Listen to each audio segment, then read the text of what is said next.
Bienvenue dans Air et Défense. Cette semaine, ça fait 4 ans. 4 ans que la guerre fait rage entre l'Ukraine et entre la Russie.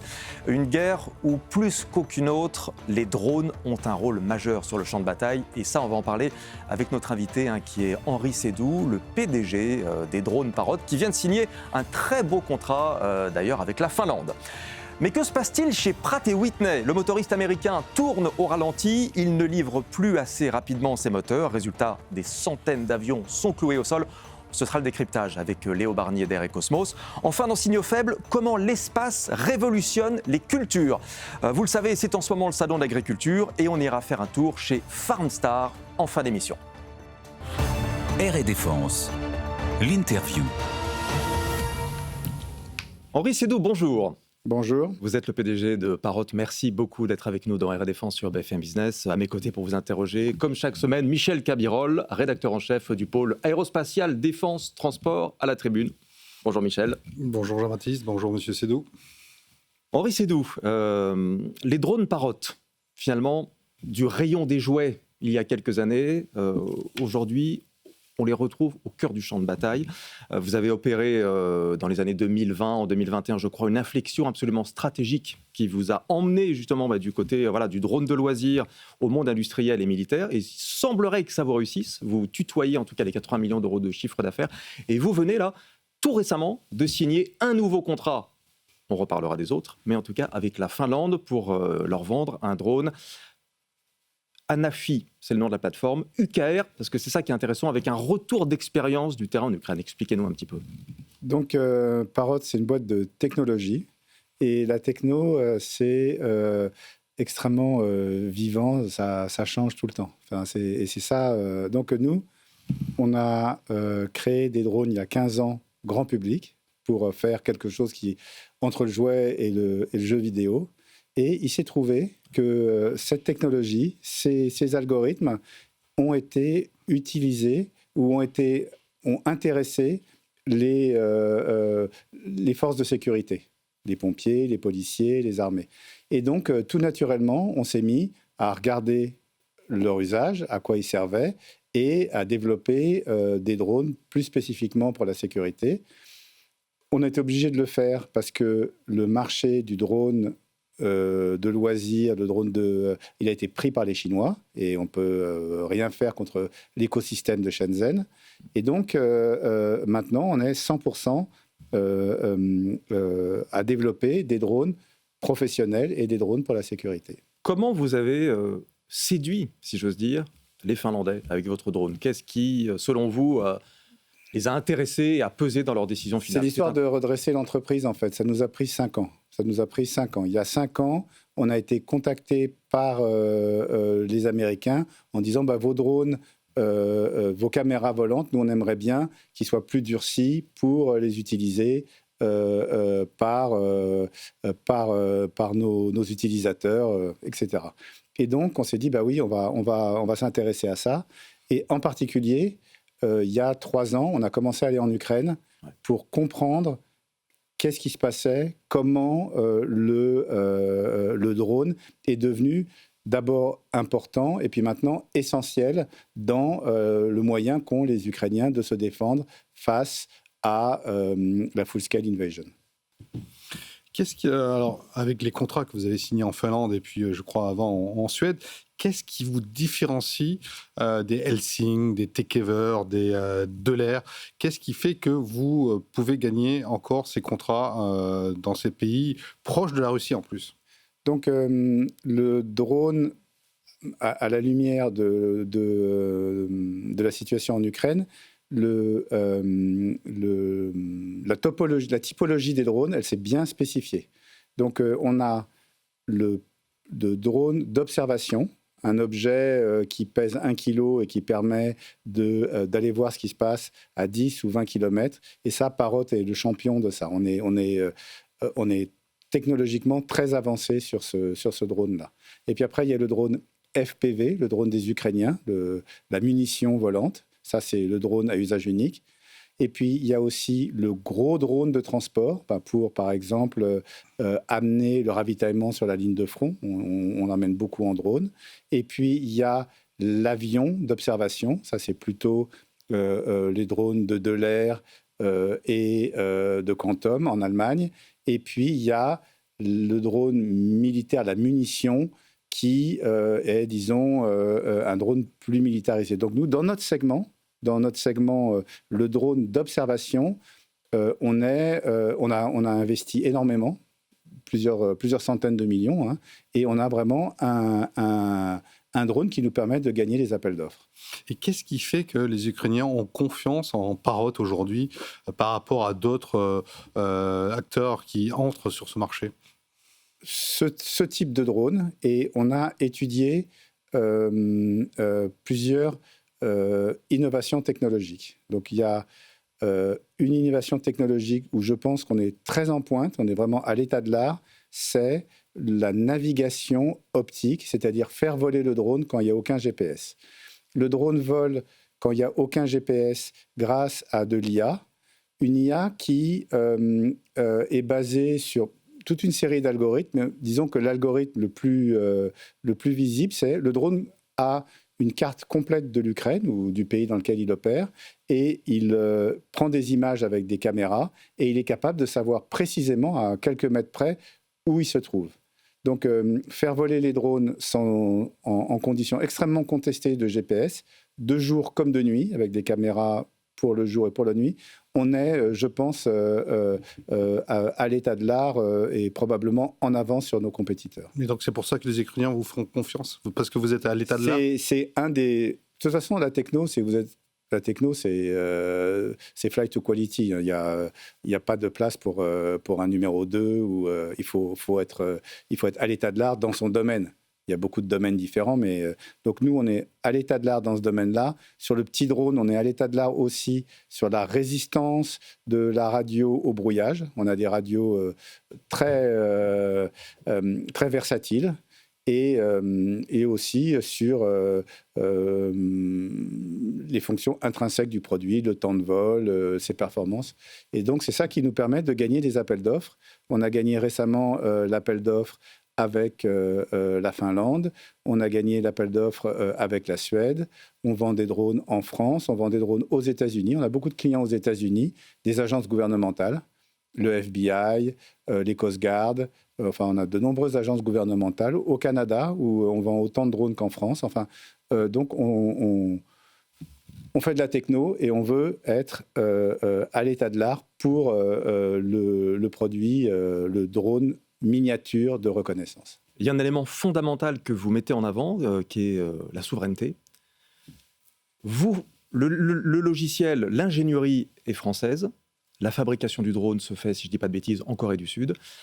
Et vous certifiez, en tout cas, le fait que dans ces drones-là, il n'y a pas de composants critiques chinois ou asiatiques. Alors, c'est particulièrement délicat, comme effectivement, de n'avoir aucun composant, mais est-ce que c'est cette idée-là aussi en fait, ça, c'est un prérequis pour vendre des drones aux États-Unis.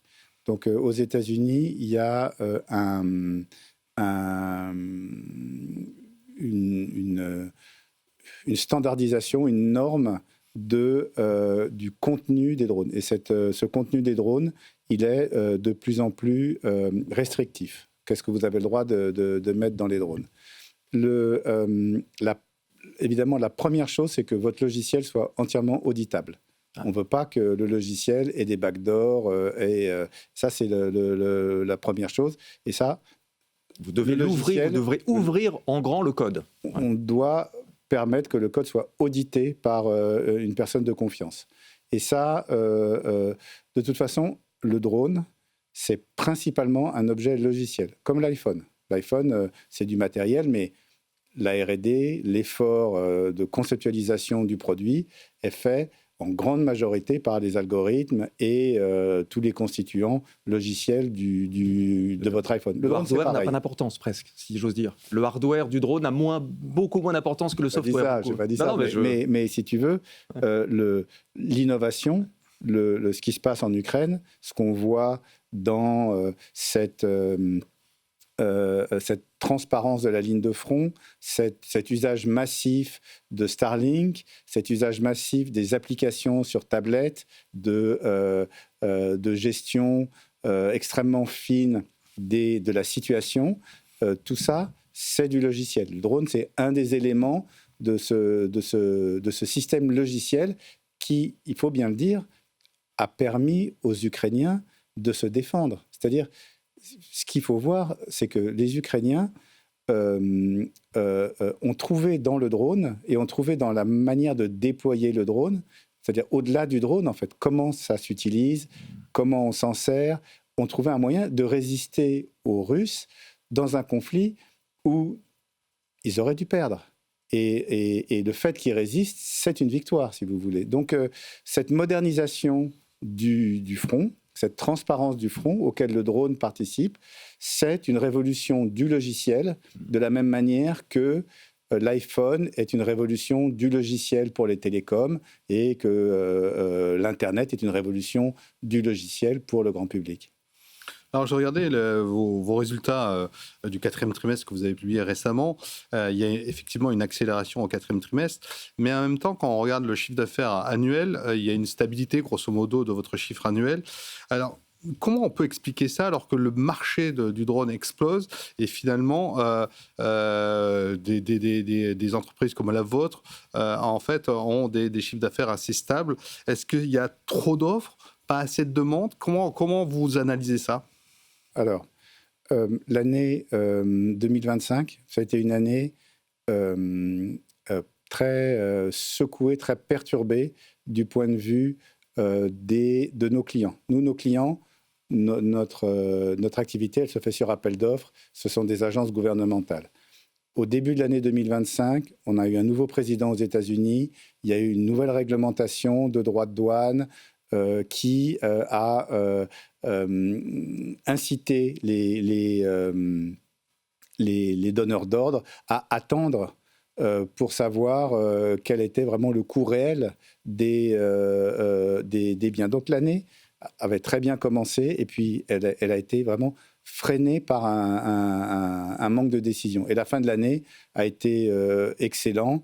Donc moi, je vois ça par une difficulté, si tu veux, spécifique à l'année dernière à l'activité. Néanmoins, il me semble que, ça je réponds pour le chiffre d'affaires de Parrot, mais néanmoins, il me semble que la question du drone et la croissance de l'industrie du drone et pourquoi on a une croissance, somme toute, très raisonnable, alors que on peut lire dans la presse qu'aujourd'hui, les Ukrainiens déclarent que 80% des coups au but, 80% des actions militaires sont faites par des drones.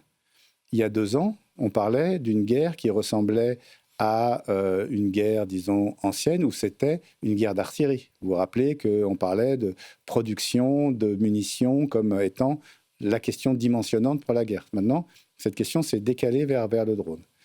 Et pourquoi, alors que le drone représente aujourd'hui l'essentiel de l'organisation ukrainienne au front, pourquoi ça n'a pas été encore pris en compte, disons, dans les pays européens ou aux États-Unis?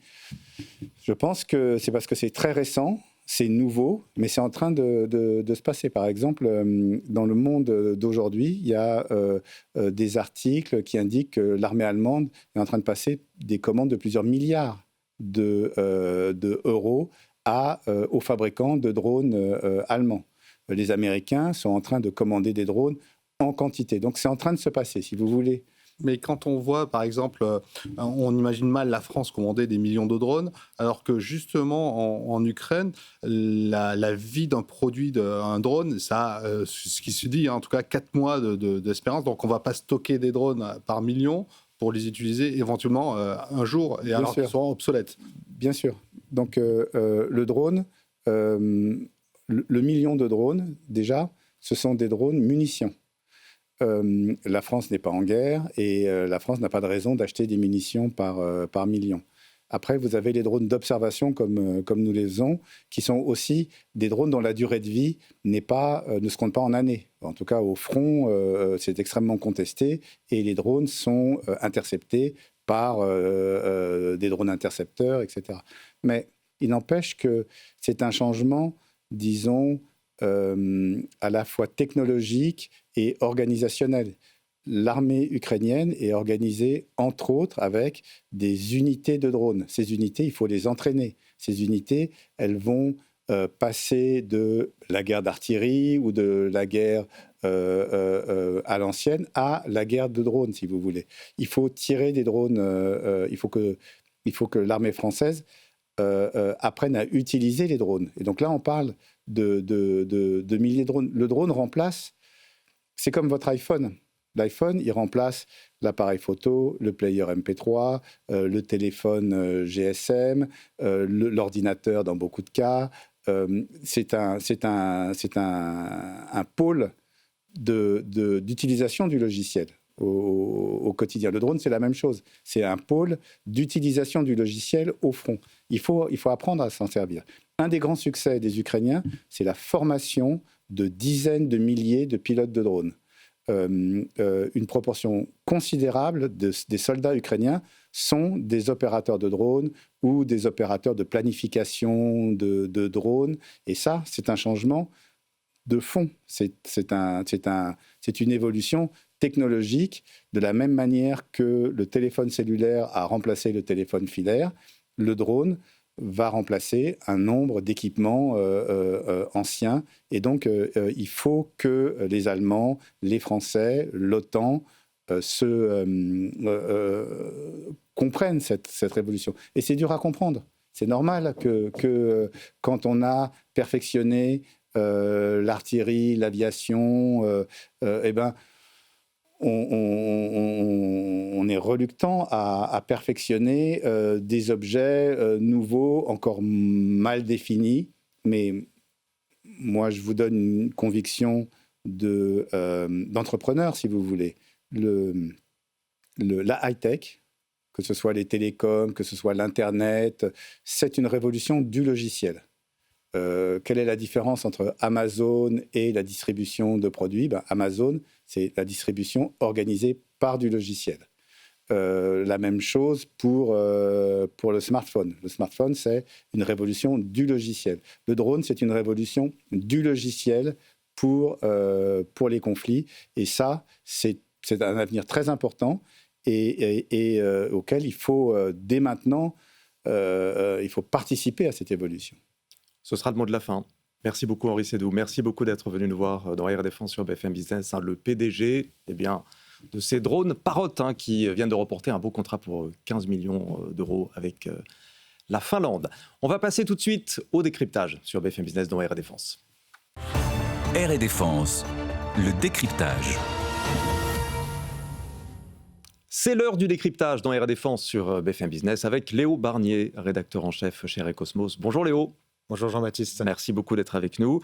La semaine dernière, Léo, alors on va parler de cette incroyable crise des moteurs qui fait rage chez Pratt & Whitney. La semaine dernière, le patron d'Airbus, Guillaume Faury, qui était l'invité d'Air Défense, pointait du doigt donc le motoriste qui ne respectait pas, selon lui, ses engagements. On a des A320 Neo qui attendent leur moteur. Qu'est-ce qui se passe concrètement, Léo, avec cette histoire de moteur ? Alors, si Pratt & Whitney n'est pas en mesure aujourd'hui de tenir ses promesses vis-à-vis d'Airbus, c'est que le motoriste américain a enchaîné les problèmes avec son moteur GTF. Donc ça affecte les livraisons d'Airbus, comme on l'a dit, comme Guillaume Faury l'a signalé, allant jusqu'à même mentionner Pratt & Whitney dans ses résultats financiers, ce qui est quand même très rare. Mais ça affecte aussi les opérations des compagnies avec plusieurs centaines d'avions cloués au sol, où on parle de 600 voire 700 avions selon les estimations. C'est beaucoup. C'est énorme. Voilà. Parce que, outre les A320 Neo et A321 Neo d'Airbus, une partie, ceux qui sont motorisés par Pratt, ça affecte aussi les A220 et les Embraer E2. Donc ça fait quand même une grosse flotte. Et pour certaines compagnies, c'est très très dur à gérer, notamment les compagnies qui ont des petites flottes qui ne peuvent pas jouer sur l'effet de masse. Très concrètement, Léo, qu'est-ce qui se passe au cœur de ces moteurs ? On ne comprend pas forcément pourquoi Pratt & Whitney met autant de temps à livrer les moteurs, pourquoi il y a des ralentissements dans les chaînes de production. Qu'est-ce qui se passe au cœur de ces moteurs ? À quels problèmes sont-ils confrontés chez Pratt & Whitney ? Alors, ce n'est pas un problème nouveau. Alors, quand le moteur a été lancé, il y a toujours des petits problèmes de jeunesse, mais là, en 2023, ils ont découvert un problème de contamination sur des poudres métalliques, ce qui provoque une usure accélérée sur certaines parties du moteur. Donc, ça réduit ce qu'on appelle le time on wing, la durabilité sous l'aile, le temps que peut passer un moteur sous l'aile d'un avion avant de devoir être démonté pour être révisé. Et ça oblige justement à accélérer tous ces cycles de maintenance. Ça oblige à faire ces inspections prématurément. Et comme le nombre de moteurs de rechange manque et le nombre de pièces manque, en fait, ça crée un embouteillage et on se retrouve avec des avions qui sont bloqués pendant plusieurs mois. Ce sont des véritables boulets aux ailes, finalement, que traînent les constructeurs, les assembleurs, et en l'occurrence Pratt & Whitney. Est-ce qu'on peut espérer dans les semaines, j'en sais rien, dans les mois qui viennent, dans les années qui viennent, une réelle amélioration? Est-ce que Pratt & Whitney a bien pris en compte le fait que ça commençait à devenir très chaud pour eux quand même? Alors sur le fait qu'il l'ait bien pris en compte, je pense, parce que pour en avoir parlé, alors c'était au dernier salon du Bourget, ça remonte un petit peu, mais... tout ce que Pratt a promis comme amélioration, apparemment, ils essayent quand même de le tenir. Ils font des efforts. Ils ont investi beaucoup dans les capacités de maintenance, justement, pour réduire un peu ces délais de maintenance. Et ils développent une nouvelle version du moteur, le GTF Advantage, qui est censé résoudre ces problèmes de durabilité. Mais on voit que malgré tous ces efforts, en fait, ils ont encore du mal. Normalement, la crise devait s'estomper vers 2026. On voit que ça risque de durer encore un petit peu parce que, comme l'a signalé Guillaume Faury, en fait, ils ont du mal à gérer et la livraison de moteurs neufs, la livraison de moteurs de rechange et toute cette mise en œuvre de maintenance pour arriver à remettre en service les avions le plus vite possible. Un tout dernier mot, Léo. On pensait, alors benoîtement, que la crise de la supply chain était enfin terminée, ou en tout cas était sur le point de s'achever, que tous les sous-traitants s'étaient tous resynchronisés, que ça marchait bien, et puis boum, un problème de moteur massif. Est-ce que ça va s'étioler encore sur plusieurs années? Comment vous voyez les choses d'un mot? Alors, est-ce que la crise de la supply chain est finie? Je pense que c'est un peu tôt pour le dire. Clairement, la situation s'améliore. Guillaume Faury l'a dit, Olivier Andriès chez Safran l'a dit, la situation s'améliore. Mais comme l'a rappelé tout à l'heure Rolls-Royce qui présentait ses résultats, 2026 risque d'être encore un peu compliqué. Voilà, il reste encore certains goulots d'étranglement. Tout n'est pas encore résolu. Mais globalement, ça va quand même beaucoup mieux. On continuera à suivre ça avec vous dans Air Défense, Léo. Merci beaucoup d'avoir été avec nous, rédacteur en chef Léo Barnier chez Air et Cosmos. Et j'en profite pour vous montrer la une de Air et Cosmos que vous allez présenter. Vous mettez à l'honneur la dissuasion nucléaire française, dont on va beaucoup parler la semaine prochaine, puisque le président de la République doit faire un discours sur ce thème de la dissuasion depuis l'île Longue. Merci beaucoup, Léo. C'est l'heure maintenant de Signaux Faibles. Alors cette semaine, on va s'intéresser à Farmstar. Alors Farmstar, si j'ose dire, c'est l'étoile du berger moderne. C'est une start-up qui met au service des agriculteurs les outils spatiaux, et en particulier les satellites de la constellation Pléiade Néo d'Airbus, pour analyser les concentrations d'azote dans les cultures. On regarde ça au Salon de l'Agriculture avec Paul Valeur. Dans le hall agritech du Salon de l'Agriculture, l'imagerie satellite commence à trouver sa place. Farmstar peut cartographier et analyser chaque jour des parcelles agricoles. Thomas Roux, responsable service client chez Airbus. On va récupérer les images à chaque fois que le satellite passe au-dessus de nos antennes, et ensuite ils vont entrer dans nos chaînes de production. Donc on va les croiser avec des données météorologiques, avec différents modèles, et en sortie on va avoir donc des conseils agronomiques. Ces conseils sont donnés en fonction de l'évolution de la biomasse, de la fertilité des sols, de la météo et du climat. Sur une même culture, ils peuvent varier au mètre carré près. L'agriculteur va pouvoir mettre notre conseil sur sa clé USB et puis le brancher dans son tracteur. Donc il va visualiser sur son écran les zones sur lesquelles il faut mettre plus ou moins d'azote. Car la bonne dose d'azote injecté va jouer directement sur le rendement. Elle est aussi bien utile pour faire des économies en engrais jusqu'à 40 € par hectare et limiter l'impact sur l'environnement selon Montaigne Foch, responsable solution agri-environnement chez Airbus. L'engrais coûte de plus en plus cher, on a quand même des prix qui sont assez volatiles, des molécules qui polluent les sols et les nappes phréatiques, donc ils ont tout intérêt à pouvoir moduler et mettre la juste dose d'azote au bon endroit, au bon moment dans la parcelle. Un investissement annuel pour l'exploitant de 3 à 15 € par hectare. Aujourd'hui, environ 2% des 700 000 agriculteurs français utilisent Farmstar pour optimiser leur culture. Paul Valeur pour BFM Business qui était...